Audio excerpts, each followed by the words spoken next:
Hi everyone, j'espère que vous allez bien. Aujourd'hui, on se retrouve pour une nouvelle vidéo où je vais vous parler de Varsovie et un petit peu des choses à faire, à visiter. Si c'est la première fois que vous y allez pour des vacances, si vous venez d'arriver dans la ville, etc. Pour ceux qui ne le savent pas, j'ai fait un Erasmus là-bas de 9 mois. Je suis rentrée maintenant, ça va bientôt faire un mois. Donc voilà, ça fait partie des dernières vidéos que je vais vous faire sur Varsovie. J'ai prévu de vous faire une liste un petit peu non exhaustive évidemment, puisque je me suis rendu compte que j'en ai pas plus parlé que ça dans mes vidéos et que j'avais un petit peu gardé ça du coup pour cette vidéo. Du coup on va commencer. Alors évidemment toujours le petit téléphone pour ce qui concerne les notes, puisque je n'ai pas une mémoire d'éléphant et que je ne me rappelle pas de tout ce que j'ai mis sur ma liste. Alors la première catégorie dont on va parler, c'est un peu une catégorie des indispensables à faire à Varsovie. La première chose que vous devez faire, c'est aller à la vieille ville. Si jamais vous y êtes pour un court moment, c'est vraiment obligatoire dans votre séjour. C'est super beau, c'est un quartier qui est vraiment super sympa. Vous avez vraiment une grande avenue qui donne sur la vieille ville, vous avez plein de petites rues, etc. à visiter. C'est super coloré, il y a deux grandes places principales. Sur l'une d'elles, c'est vraiment une place où vous avez full des restos et des bars autour. Et cet hiver par exemple, il y avait une patinoire qui a été installée et il y avait également un petit marché de Noël. Et c'est vraiment le côté un peu atypique, ça sort un peu du côté building et très très moderne des bâtiments de Varsovie. Et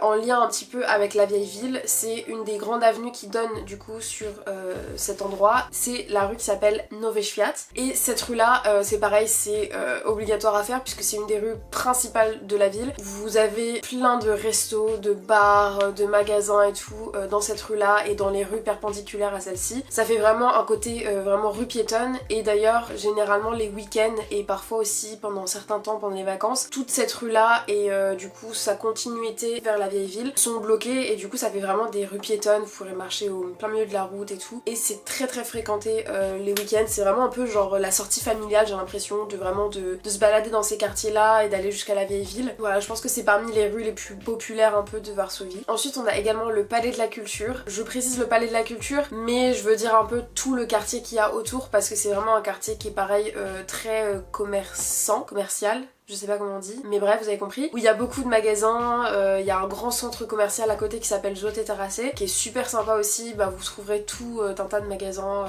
du même style qu'un peu ici. En fait, sur les grandes avenues qui vont entourer le Palais de la Culture, vous avez plein de centres commerciaux, des grands magasins, etc. Pareil, c'est un des quartiers les plus fréquentés. Vous avez aussi la gare ferroviaire à cet endroit-là, les deux lignes de métro qui se croisent à cet endroit-là. Et en plus de ça, si jamais vous allez au Palais de la Culture même, alors son nom complet c'est Palais de la Culture et de la Science, si je dis pas de bêtises. Et je sais qu'il y a des expositions qui sont faites à l'intérieur, alors j'en ai pas faites, mais vous avez des expositions un peu de sciences naturelles je crois, voilà. Et vous pouvez également décider de monter en haut de la tour. Vous avez la possibilité du coup d'avoir un grand panorama sur la ville et c'est vraiment super beau.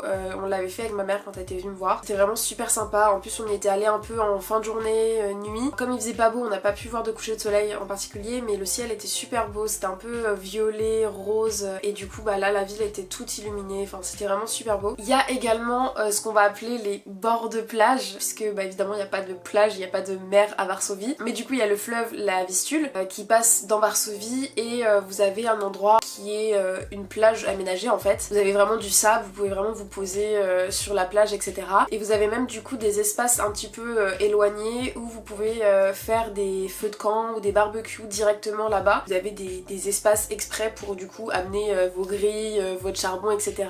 L'été c'est vraiment cool. Moi j'ai pas eu l'occasion d'en faire beaucoup puisque bah du coup je suis arrivée, c'était plus trop la période parce qu'il commence à faire froid et je suis partie début été, donc voilà, j'ai pas forcément pu en profiter beaucoup, mais j'ai eu l'occasion d'aller quelques fois sur cette plage et tout. Seule petite chose, vous pouvez pas vous baigner dans la rivière et en vrai j'en aurais pas particulièrement envie parce que bah, c'est un fleuve, il y a beaucoup de trafic, je suis pas sûre de la qualité de l'eau, donc c'est pas plus mal que la baignade soit interdite. Ensuite un autre endroit que j'ai adoré et qui était vraiment super sympa aussi à faire, c'est le Palais Villanov. C'est un petit peu plus éloigné du centre-ville, mais vous avez pas mal de bus dont le terminus s'arrête à cet endroit-là. Et du coup c'est un palais, alors je sais que le palais à l'intérieur est visitable il me semble, mais je l'ai pas fait. Mais par contre en tout cas cet hiver, il y avait du coup des illuminations dans les jardins. Quand je vous dis des illuminations, c'était vraiment des structures, enfin j'ai pris plein de vidéos donc de toute façon vous aurez des images, mais c'était vraiment des structures lumineuses lumineuses, des décorations vraiment incroyables, c'était super beau à voir. Il faisait un peu froid parce que on était en mois de février, il commençait à faire nuit, il venait de pleuvoir, enfin c'était pas terrible et je trouve que comme activité à faire ça change, c'est assez sympa. Dernière chose qui pour moi me semble un peu indispensable et de toute façon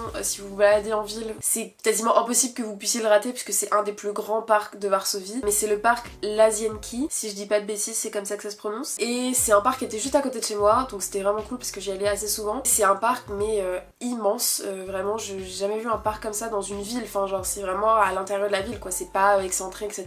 Vous avez des animaux, il y a des pans, il y a plein d'écureuils, vraiment vous vous ramenez avec un paquet de noix, de noisettes, vous inquiétez pas qu'ils vont venir vous les prendre dans les mains, il y a aucun souci, ils peuvent même vous grimper dessus, enfin je trouve ça trop mimi, enfin c'est adorable, enfin il y a plein de petits animaux en fait de forêt quoi on va dire, c'est agréable de s'y balader et tout. Comme c'est tellement grand, on se balade, on s'y perd un peu, puis c'est un peu genre je sais pas, c'est un peu méditatif je trouve, voilà je sais pas, mais ouais c'est un parc que j'ai beaucoup aimé. Mais après ouais des parcs il y en a quand même pas mal à Varsovie, je trouve que c'est une ville qui est assez verte, donc voilà c'était un petit peu tout pour la catégorie indispensable. Après voilà comme je vous dis j'ai pas tout fait dans Varsovie et je pense que même que j'y serais restée plus longtemps j'aurais eu du mal à tout faire, donc c'est pour ça que si jamais vous êtes à Varsovie, que vous y êtes déjà allé, que vous avez fait des choses que j'ai pas forcément mentionnées et que vous considérez que c'est des choses qui sont sympas à faire ou quoi que ce soit, n'hésitez pas à les mettre dans les commentaires, voilà ça peut toujours aider. Ensuite on va passer à la deuxième catégorie, et la deuxième catégorie du coup c'est tout ce qui est en rapport avec la culture, et si jamais vous avez envie de vous cultiver un peu sur l'histoire de Varsovie ou l'histoire de la Pologne, surtout que bon si vous êtes pas trop au courant, même si je pense que oui, c'est un pays qui est quand même chargé d'histoire, il y a beaucoup de choses à faire, même pas forcément des musées mais des endroits où aller etc.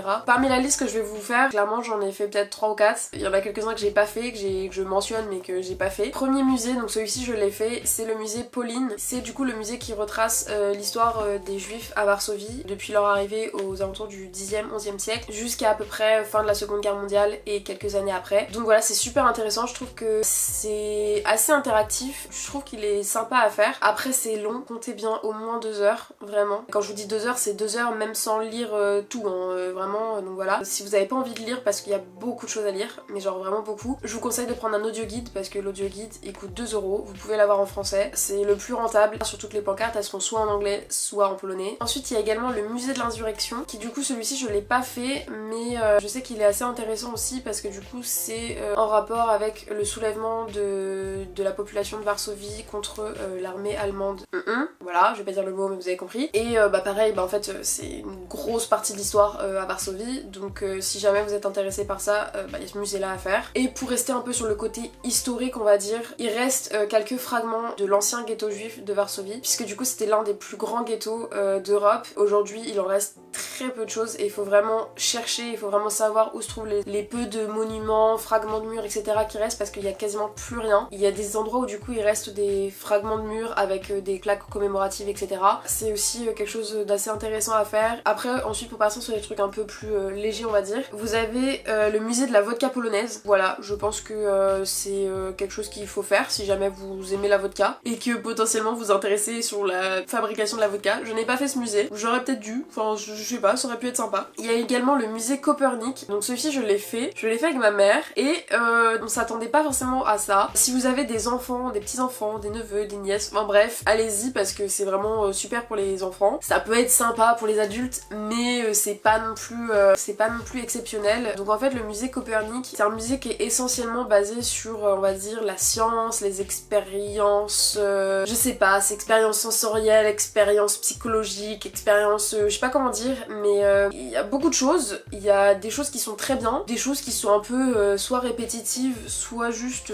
c'est sympa mais c'était un peu long, c'est un peu à vous de faire votre parcours en fait, il n'y a pas forcément de parcours à suivre. Il y avait quelques trucs qui étaient vraiment intéressants, il y avait du monde du coup pour tester les expériences, il fallait attendre etc. Vous avez aussi la possibilité de faire d'autres choses mais du coup c'est en extra en plus du prix. Par exemple je sais qu'il y avait un planétarium, j'aurais bien voulu le faire sauf que c'était, fallait payer en plus donc flemme. Donc voilà, je recommande si jamais vous avez des enfants, ça fait une sortie super pour les enfants, mais alors si vous êtes 2 adultes, à moins que vous kiffiez vraiment, mais je pense que vous allez peut-être vous ennuyer un petit peu. Et pour le prix, voilà. Ensuite je sais que j'en ai fait un à Cracovie, mais il me semble qu'il y en a un aussi à Varsovie, sur une des places de la vieille ville, c'est le musée de l'illusion. Je pense que c'est le même style que ce que j'ai fait à Cracovie, et si c'est ça c'était vraiment cool, parce que j'avais bien aimé, on avait bien aimé faire celui de Cracovie, donc c'est basé sur pareil, plein d'expériences en rapport avec les illusions d'optique, illusions sonores, physique, enfin bref, vous avez compris ce que je veux dire. Donc voilà en ce qui concerne un peu le côté culturel. Après évidemment je pense qu'il y a encore énormément de choses à faire, je n'ai pas toute la liste possible. Pour la prochaine catégorie qui est du coup tout ce qui va être en rapport avec se restaurer, manger, etc.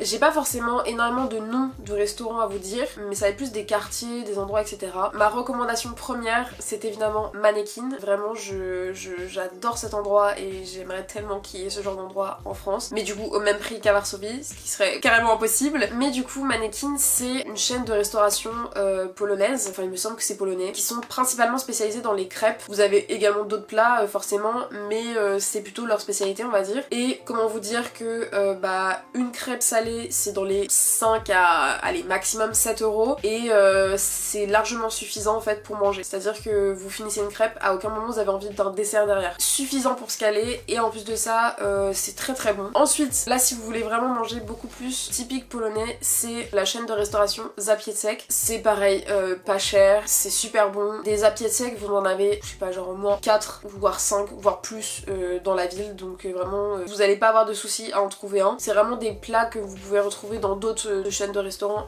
et dans d'autres restaurants aussi évidemment. Mais voilà, si vraiment vous cherchez une chaîne de restaurants qui propose de la nourriture typiquement polonaise, ça va être ce genre de restauration. Ensuite un autre restaurant que j'ai fait qui était vraiment sympa aussi et qui était pas mal au niveau des prix, au niveau des plats qui étaient servis, c'est Aioli. Je sais qu'il y en a 2 à Varsovie, il y en a peut-être plus, mais j'en connais sur 2. Pareil, c'était super bon. C'était un petit peu plus cher, mais ça reste quand même raisonnable comparé au prix en France. Enfin, de toute façon, voilà. Et du coup, j'ai pas forcément plus de restaurants à proprement dit à vous conseiller, mais encore une fois, si jamais vous vous baladez dans Nowy Świat, vous inquiétez pas que vous allez trouver plein de restaurants de types différents pour manger. Vous avez également des endroits où ils proposent des pizzas à la part, genre les parts elles sont peut-être à 2 euros environ, et c'est pareil, c'est super bon. Enfin, si vraiment vous avez juste un tout petit creux, c'est suffisant. Enfin voilà. Il y a également un endroit aussi qui est super sympa, et vraiment ça je vous le recommande si jamais vous faites des sorties avec des amis ou enfin voilà. Ils ont tous un nom différent, donc je vais juste vous expliquer un peu puis je vous mettrai des images. Mais en fait c'est comme des grands hangars, je pense, ça devait être d'anciennes usines qui ont été réaménagées, et ces 3 usines là elles ont été réaménagées de la même manière en fait. C'est-à-dire que c'est un peu le système des food trucks, mais à l'intérieur et tous au même endroit. Enfin genre en fait ça fait vraiment comme une place en fait, où au milieu il y a des tables pour manger, etc. Et tout autour vous avez plein de petites cabanons d'emplacement, etc. où vous avez à chaque fois des cuisines différentes, et c'est super sympa pour aller manger, etc. Donc je vous mettrai quelques images, je pense que j'en ai de moi, sinon je vous mettrai des images qui viennent de Google. Quelquefois vous allez retrouver les mêmes types de magasins, enfin de restaurants, mais parfois ça change, vous en avez que vous avez pas forcément à d'autres endroits. Et généralement aussi ces endroits là c'est combiné un peu avec un côté centre commercial en fait. Vous avez un endroit ou des étages ou voilà, qui sont dédiés à des magasins, etc. Sinon vous avez d'autres parties qui sont vraiment plus restaurants. Donc voilà, c'est vraiment des endroits qui sont super conviviales. Moi j'ai vraiment aimé aller là-bas. Après je sais aussi, j'en ai pas trouvé beaucoup, j'en ai trouvé une du coup justement du coup près d'un des hangars justement que je vous parle. Pareil j'ai pas le nom, si je le retrouve je vous mettrai le nom. Mais du coup c'est une sorte de cantine un petit peu où vous avez une liste un petit peu de choses qui vous proposent. C'est un peu comme un self en fait, vous choisissez. Au niveau des prix, enfin c'est ridicule quoi, genre voilà. Vous avez des choses qui vont être un petit peu cuisine typique polonaise, ou vous avez des trucs plus classiques. Ces trucs là ça vaut le coup, mais c'est vrai que j'en ai pas vu tant que ça. J'en ai beaucoup entendu parler mais j'en ai pas vu énormément. Si jamais vous arrivez à en trouver, c'est super cool parce que c'est beaucoup moins cher que dans des restaurants, etc. Parce que vous payez pas forcément le service, l'intérieur c'est pas non plus un truc super décoré, enfin voilà, donc c'est juste vraiment pour pouvoir se restaurer. Je pense que c'est beaucoup aussi pour les gens qui travaillent du coup en fait pour le midi. Vous avez aussi un petit peu les quartiers qui sont autour du palais de la culture, autour de la vieille ville. Évidemment au niveau des prix dans la vieille ville c'est plus cher qu'à d'autres endroits, mais comme je vous dis ça reste toujours raisonnable par rapport à la France en fait. Concernant la prochaine catégorie, ce sera les endroits pour aller boire un verre, et pareil j'ai pas non plus énormément de lieux à proprement dit à vous recommander. J'en ai quelques-uns que j'ai pu faire, etc. qui peuvent être sympas. Évidemment encore une fois tout ce qui va être côté Nowy Świat. Vous avez même un endroit qui est super sympa, qui se trouve dans une petite rue perpendiculaire Square à Nowy Świat. Et en fait derrière vous avez comme une sorte de grande cour on va dire, où il y a plein de petits bars qui se sont établis. On a découvert ça avec ma mère puisqu'on avait notre Airbnb qui donnait en fait là-dessus. Ensuite on va avoir le Panorama Sky Bar. Je l'ai pas fait mais j'ai des amis à moi qui l'ont fait. Et du coup vous imaginez la particularité de ce bar, c'est que c'est un bar qui est tout en haut d'une tour et vous avez un panorama sur la ville. Évidemment les prix des consommations sont plus chers, mais pareil en fait ça reste raisonnable si vous comparez ça à la France en fait. Si vous comparez ça à quelque chose qui se trouverait à Paris, croyez-moi que c'est la moitié voire le tiers de ce que vous paierez dans un truc pareil à Paris. Et après pareil au niveau de la plage de Varsovie vous avez un bar et puis après c'est pareil, il faut chercher, faut fouiller un petit peu dans les rues etc. Mais dans les grandes lignes les quartiers populaires forcément vous avez des endroits où boire des verres tout ça, donc voilà. Et du coup dernière catégorie pour terminer, puisque après avoir bien visité, bien mangé et bien bu, faut aller se défouler. Donc je vais vous parler un petit peu des endroits où sortir, danser, faire la fête etc. Là bizarrement on sait pas pourquoi, j'ai plus de choses à vous dire et j'en ai fait le plus. On ne dira pas pourquoi, mais voilà. Donc si jamais vous venez à Varsovie et que vous souhaitez aller vous ambiancer quelque part, il y a beaucoup d'endroits différents. Vous avez un peu les endroits on va dire typiques qui sont les plus fréquentés, et après pareil ça c'est soit faut chercher, faut trouver des petits endroits qui sont sympas, puisque c'est une ville qui est vraiment étudiante,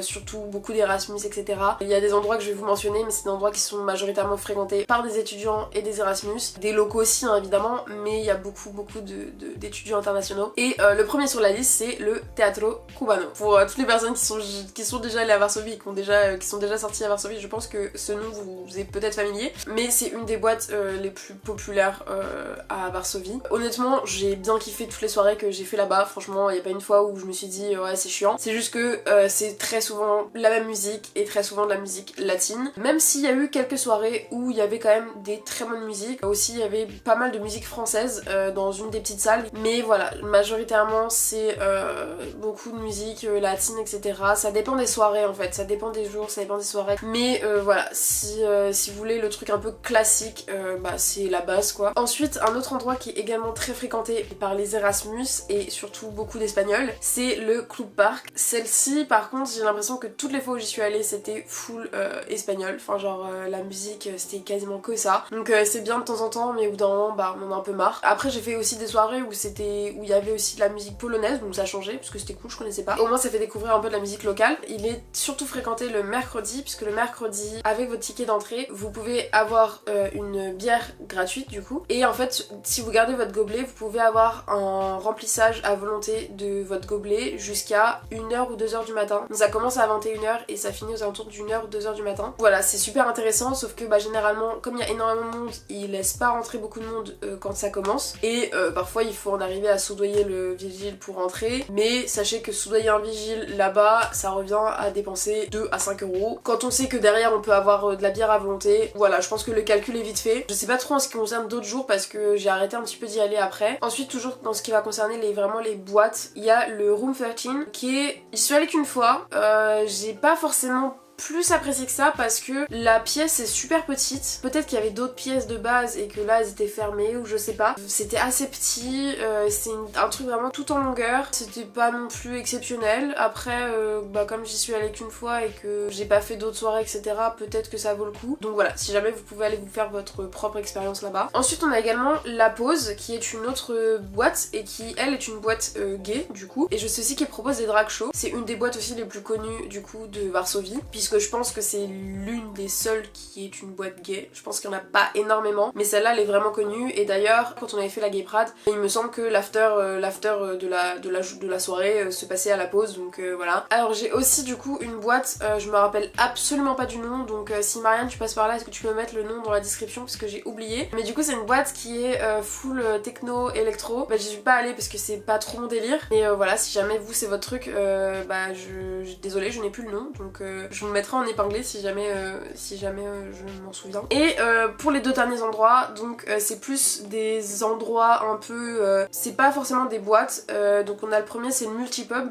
Je sais pas, je pourrais... Enfin, en fait ça pourrait être considéré comme une boîte, mais j'ai plus l'impression que c'est plus un bar dansant. Enfin c'est vraiment, il y a une toute petite piste de danse et la majorité de lieu c'est plus un bar. On peut se poser et en fait la piste de danse elle est au milieu et donc voilà. Donc c'est plus un bar dansant. Je sais que l'entrée est gratuite avant 22h. Vous avez un vestiaire donc vous pouvez laisser vos affaires. Donc c'est pour ça, il y a un mélange de... Je sais pas, je sais pas trop dans quoi le classifier, mais je le mettrai pas dans une boîte parce qu'en vrai, j'en sais rien. Mais voilà, et c'est super sympa. Les fois où on y allait, généralement il y avait pas trop d'étudiants, Erasmus, etc. Il y a une fois où on y était allé, c'était vraiment principalement des foules des locaux, donc c'était cool, ça change. Il passe quand même de la bonne musique, je trouve. Nous, en tout cas, les musiques qu'on écoutait là-bas, généralement on s'ambiançait sur 90% d'entre elles. Donc voilà. Et le dernier endroit dont je vais vous parler, c'est du coup ce qui s'appelle Luna Park. Et c'est un endroit que j'ai découvert du coup sur la fin de mon séjour, donc j'y suis allée qu'une seule fois. Mais incroyable cet endroit. Je sais même pas comment le décrire, mais c'est comme un truc extérieur. C'est un truc de festival à l'extérieur, donc c'est pour ça qu'à mon avis c'était pas ouvert avant, parce que ça a dû ouvrir début de l'été en fait. Et c'était incroyable quand on y allait. Il y avait un grand chapiteau, l'entièreté quasiment du chapiteau était une piste de danse en fait. Il y avait aussi des endroits qui étaient réservés à la bouffe. Il y avait une autre piste de danse à l'opposé qui était en extérieur. Et je sais pas, genre vraiment j'ai apprécié le lieu. Ça avait vraiment festival sans être particulièrement festival en fait. En vrai celui-là je vous le recommande. Je sais pas quand est-ce qu'ils ferment parce qu'à mon avis ils doivent fermer pendant à mon avis l'automne, l'hiver. Je sais pas quand est-ce qu'ils ont réouvert exactement. Donc si vous avez l'occasion d'y aller durant l'été, franchement n'hésitez pas. Bah écoutez, c'est tout pour cette vidéo, j'espère que ça vous aura plu. Comme je vous ai dit, je suis désolée, j'ai pas plus d'endroits à vous conseiller, mais c'est pour ça que si jamais vous venez de là-bas ou que vous y êtes déjà allé et que vous avez d'autres endroits à suggérer, mettez-les dans les commentaires. Si jamais la vidéo vous a plu, n'hésitez pas à liker, à vous abonner si c'est pas encore fait, et moi je vous dis à la prochaine pour une nouvelle vidéo. Ciao. It's nothing like the one I see in my dreams, so I'ma hit the lights and go to sleep.